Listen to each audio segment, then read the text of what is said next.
तमाम सुनने वालों और देखने वालों को कासिम शरीफ की तरफ से अस्सलाम वालेकुम। जी दोस्तों, उम्मीद करता हूँ कि आप खैरियत से होंगे।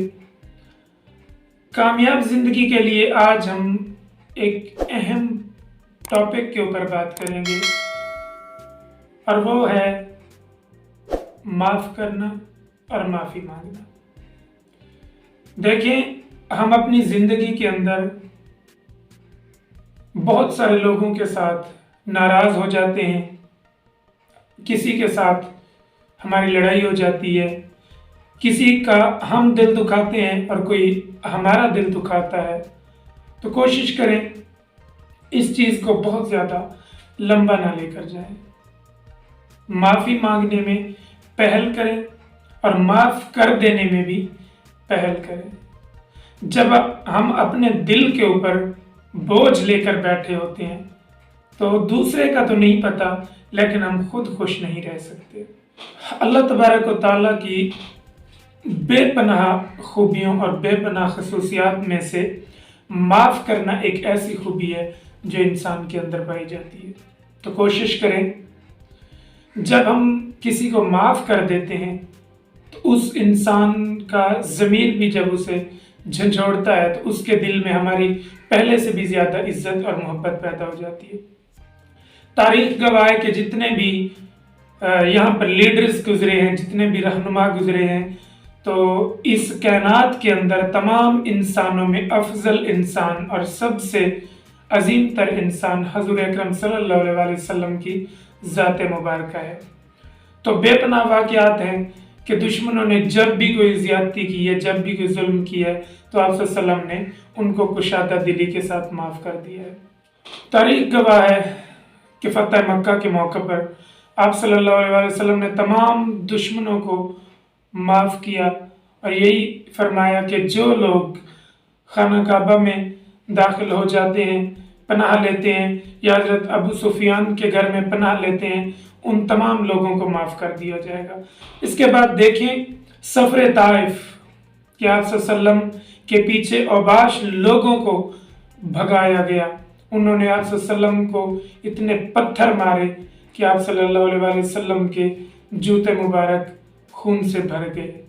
लेकिन जब हज़रत जिब्राईल अलैहिस्सलाम आए और फरमाया कि आप मुझे हुक्म दें तो मैं पहाड़ों के फरिश्तों को कहकर इनको पहाड़ों के दरमियान में पीस के रख दूं, लेकिन आप सल्लम ने उनके लिए भी दुआ फरमाई कि नहीं, इनकी नस्ल में से हमारे खैर खा होंगे।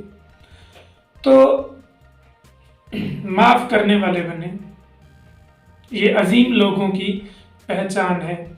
अब मुझे छोटी सी कहानी याद आई, वो मैं आपको बताता चलूं कि एक ऐसा बादशाह जो मेहरबान और रहम दिल है, वो रात को लिबास बदल कर गलियों का मुआयना करता है, वहाँ पर देखता है कि किसके साथ क्या मसला है, क्या परेशानी है, और एक दफ़ा वो सफ़र करते करते जेल तक पहुँच जाता है। जेल के सिपाही उसे देखकर समझ जाते हैं और वो सर झुका देते हैं। बादशाह सलामत जब अंदर दाखिल होता है और वो जेल में कैदियों से मिलने चला जाता है, तो सारे कैदियों से उनके मसाइल पूछता है, उनकी परेशानियां पूछता है। सारे कैदी आते हैं और हर कोई यही कहता है कि बादशाह सलामत, मैंने ये जुर्म नहीं किया था, मुझे ज़बरदस्ती यहाँ पर तशद्दुद करके लाया गया है और मेरे साथ ज़्यादती हुई है। कोई चोरी के जुर्म में है या कोई लड़ाई के जुर्म में है या कोई किसी भी जुर्म की वजह से वहाँ पर कैद है, तो उसने अपने जुर्म को छुपाने और अपनी बेगुनाही को ज़ाहिर करने की कोशिश की। और बादशाह सबके मसाइल सुन के मुस्कुराता गया। थोड़ा सा दूर एक ऐसा कैदी जो सर झुकाए बैठा है, बादशाह सलामत ने उसे देखा और बुलाया, कहा कि आप क्यों सर झुका के नादिम बैठे हुए हैं। तो वो कैदी रोने लगा और उसने कहा कि बादशाह सलामत, मैं एक अच्छा इंसान था, मैं नेक इंसान था, میں نے کبھی کسی کے ساتھ زیادتی نہیں کی تھی، لیکن ایک دفعہ شیطان نے مجھے ورگلایا اور میں نے ایک شخص کے پیسے چوری کر لیے، اور میں اس چوری کی وجہ سے آج یہاں پر سزا بھگت رہا ہوں۔ اور بادشاہ مسکرایا اور کہنے لگا کہ یہاں پر تو سارے بے گناہ ہیں، کسی نے کوئی جرم نہیں کیا، اور تو ایک گنہگار ان لوگوں کے درمیان میں کیسے رہ سکتا ہے؟ چلو میں تجھے آزاد کر دیتا ہوں۔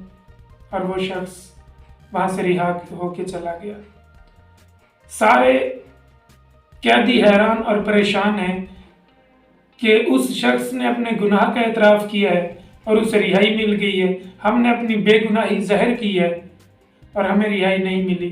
تو وزیر ان کو بتاتا ہے کہ بادشاہ سلامت ایک رحم دل انسان ہے اور انہوں نے دیکھا ہے کہ وہ اپنے گناہ پر نادم ہے اور اس لیے اسے رہائی مل گئی ہے۔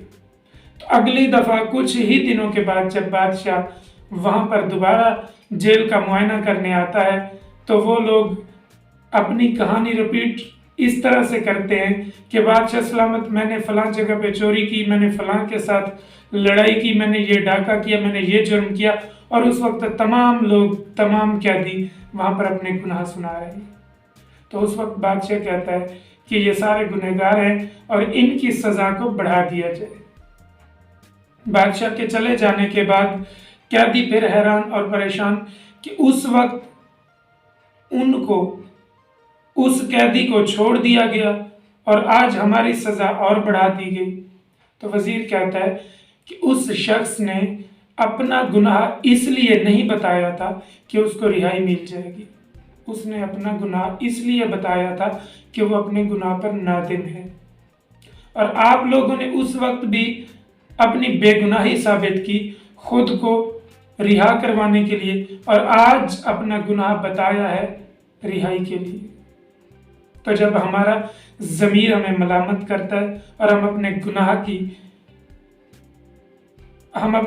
پر نادم ہو جاتے ہیں اور ہم اللہ سے توبہ کر لیتے ہیں، معافی مانگ لیتے ہیں، تو وہ رب ہمیں معاف کر دیتا ہے۔ تو پھر انسان کو بھی بڑے پن کا مظاہرہ کرنا چاہیے اور انسان کی پرکھ کرنی چاہیے کہ جو اپنے گناہ پر نادم ہے، جو کی ہوئی زیادتی پر نادم ہے، تو اس کو معاف کرنا سیکھیں۔